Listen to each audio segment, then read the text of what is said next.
এ হলো সেই বিখ্যাত হীরাকুন্ড ড্যাম। বহুদূর পর্যন্ত বিস্তৃত হয়ে আছে। দূর থেকে দেখলে মনে হবে যেন সমুদ্র, কিন্তু এ সমুদ্র না, এ হলো সেই হীরাকুন্ড ড্যাম, যেখানে বাঁধ দিয়ে এই জল সংরক্ষণ করে বহুদূর পর্যন্ত বিস্তৃত করে রেখে দিয়েছে।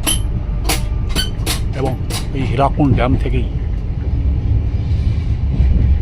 বিদ্যুৎ এবং বিভিন্ন জায়গায় জল সরবরাহ করা হচ্ছে। অত্যন্ত সুন্দর এই দৃশ্য। চারিদিকেই অতুলনীয় সৌন্দর্যের সমাহার এই হীরাকুন্ড ড্যাম। বিশাল আয়তন নদী এখানে পার হয়ে গেছে, তার উপরে ব্রিজ। সেই ব্রিজের উপর থেকে এই মুহূর্তে ট্রেন ধীরে ধীরে সামনের দিকে এগিয়ে যাচ্ছে।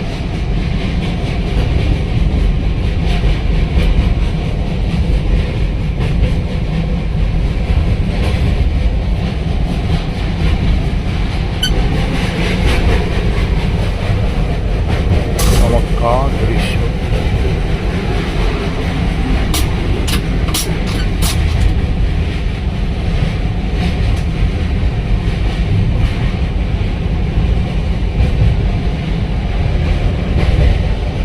ড্যাম পার হতে অনেকক্ষণ সময় লেগে যাবে।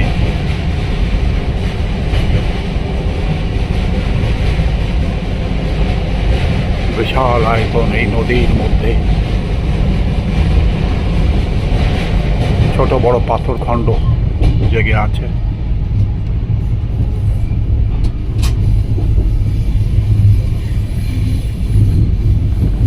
আশেপাশে লোকজন দাঁড়িয়ে আছে। বেশ খানিকটা সময়ের পরে হীরাকুন্ড ড্যাম পার হয়ে ট্রেন সামনের দিকে এগিয়ে যাচ্ছে। ড্যামের একটা অংশ এখান থেকে দেখা যাচ্ছে, যেখান থেকে জল ছাড়া হয়েছে। প্রচণ্ড গতিতে সেই জল প্রবাহিত হয়ে সামনের দিকে এগিয়ে যাচ্ছে।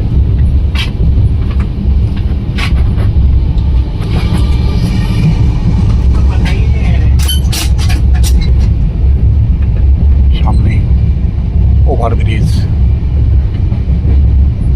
এবং নিচে রাস্তা, যেখান থেকে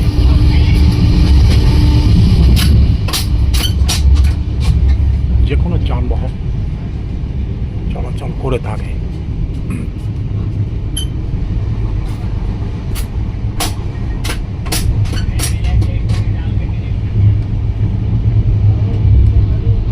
হীরাকুন্ড ড্যাম পার হয়ে আমাদের ট্রেন বিদ্যুৎ গতিতে হাওড়ার দিকে এগিয়ে যাচ্ছে।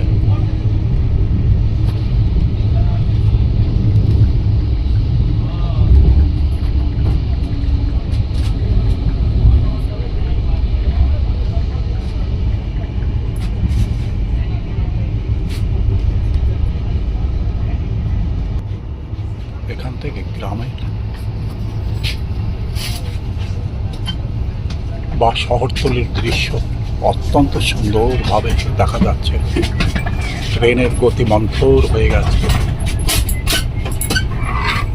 একটু পরেই আমাদের ট্রেন সম্বলপুর স্টেশনে এসে দাঁড়িয়ে পড়বে এবং হয়তো 2-4 মিনিট পরে আবার সেখান থেকে যাত্রা করবে হাওড়ার উদ্দেশ্যে।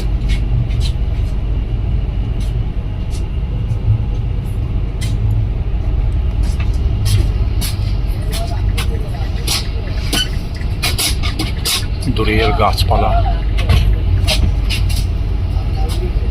ঘরবাড়ি অত্যন্ত সুন্দরভাবে এখান থেকে দেখা যাচ্ছে। হয়তো জগন্নাথ দেবের কোনো মন্দির, তার চূড়া এখান থেকে দেখা যাচ্ছে। উঁচু টাওয়ার,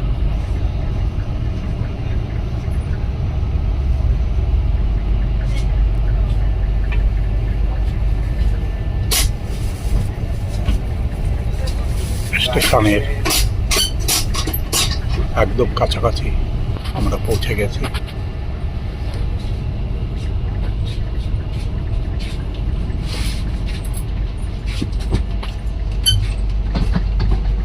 লোকজন সাহসের সাথেই ট্রেন লাইনের উপর দিয়ে পায়ে হেঁটে এগিয়ে যাচ্ছে।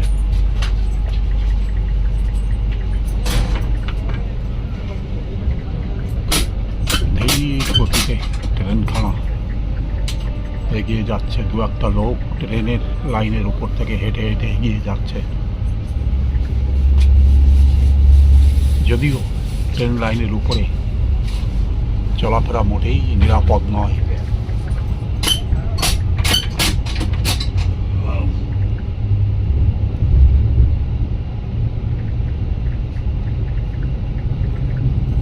ট্রেন লাইনের পাশেই ছোট ছোট কুড়ে ঘর,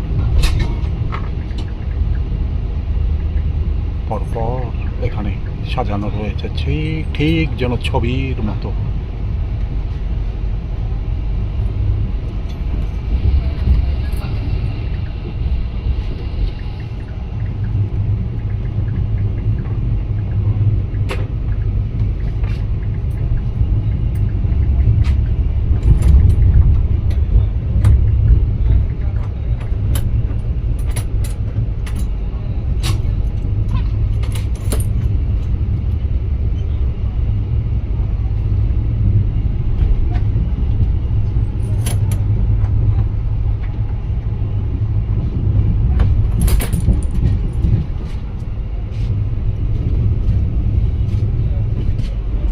বড় বড় ঘাস ট্রেন লাইনের ওপাশে দেখা যাচ্ছে। একটা খেজুর গাছ মাথা উঁচু করে এখানে দাঁড়িয়ে রয়েছে।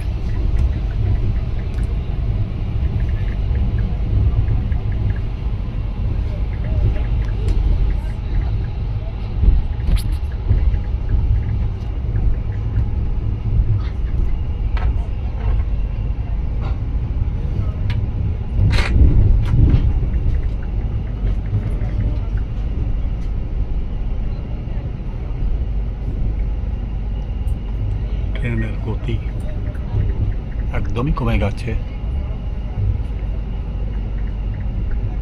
হয়তো এক্ষুনি দাঁড়িয়ে পড়বে।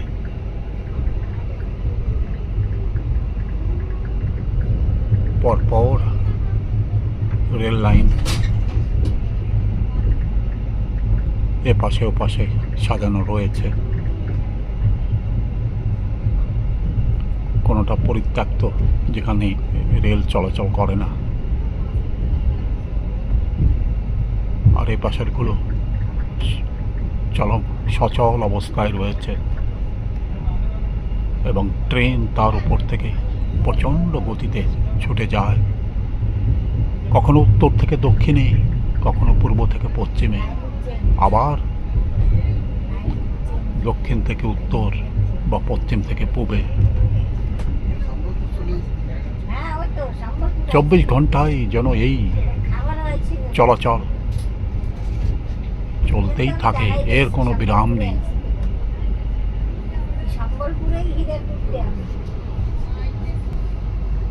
এই ঠিক সম্বলপুর আমরা পৌঁছে গেছি। উড়িষ্যার একটা খ্যাতনামা স্থান হলো এই সম্বলপুর রেল স্টেশন।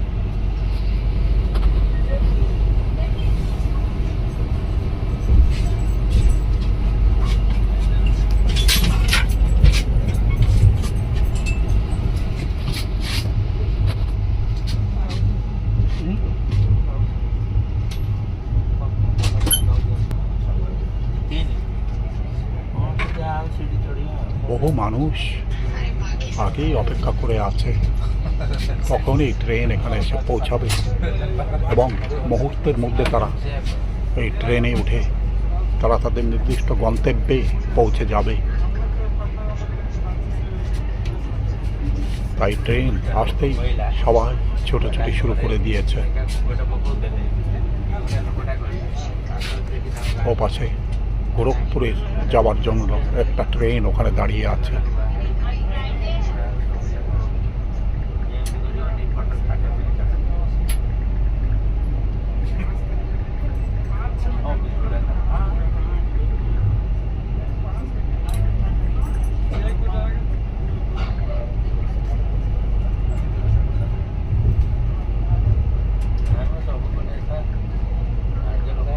ভ্রমণ পিপাসু মানুষ ঘর ছেড়ে যখনই বাইরের জগৎ দেখার জন্য বেরিয়ে পড়ে, তখন এই ট্রেনের মাধ্যমেই তারা ভারতবর্ষের প্রান্ত থেকে প্রান্ত পর্যন্ত ঘুরে ফিরে বেড়ায় এবং প্রতিনিয়ত নতুনত্ব এবং তাদের হৃদয়ের মধ্যে একটা আনন্দের ঝলক সবসময় যেন ঝঙ্কৃত হতে থাকে। তাই যে কোনো পর্যটক ঘর ছেড়ে বেরিয়ে যায়, ঘর ছেড়ে বেরিয়ে পড়ে দেশ থেকে দেশান্তরে এবং নতুন নতুন দৃশ্য, নতুন দেশ, নতুন মানুষ, তাদের ভাষা, তাদের সংস্কৃতি সব কিছুই দেখবার জন্য তারা এক দেশ থেকে আরেক দেশে প্রতিনিয়ত ঘুরে ফিরে বেড়ায় এবং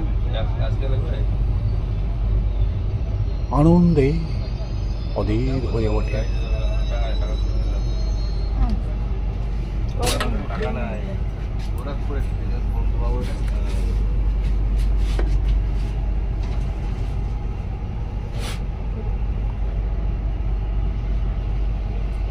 লোকজন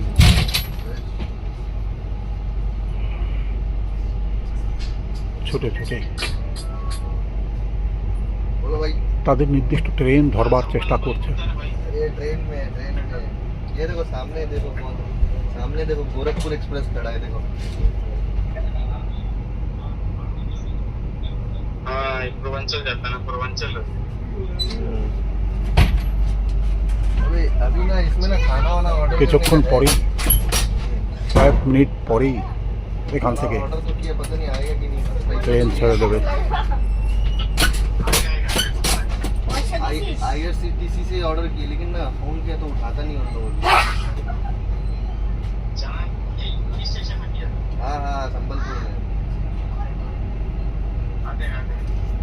उनका ऑफिस 5:15 को छोड़ने বন্ধুগণ, 6:30 बजे বাছিলাম ব্লগের পক্ষ থেকে पहुंचेगा। रात को সমস্ত 12-13 বন্ধুগণকে আমার আন্তরিক শুভেচ্ছা জানিয়ে ব্লগ नहीं कल नहीं, अभी वो पापा এখানেই को শেষ ड्यूटी করছি। पे, तो वहाँ रहेगा 1-2 दिन। सारा देहात घूमता है भाई। এতক্ষণ এই ভিডিও আপনারা কেমন দেখলেন দয়া করে কমেন্টস বক্সে লিখে জানাবেন। লাইক, শেয়ার এবং সাবস্ক্রাইব করবেন। आने का बाद ना पता चला साला ভিডিওর শেষে कितना गरीब है, वो वीडियो दिखाएगा कि ধন্যবাদ এবং নমস্কার। वही तो हम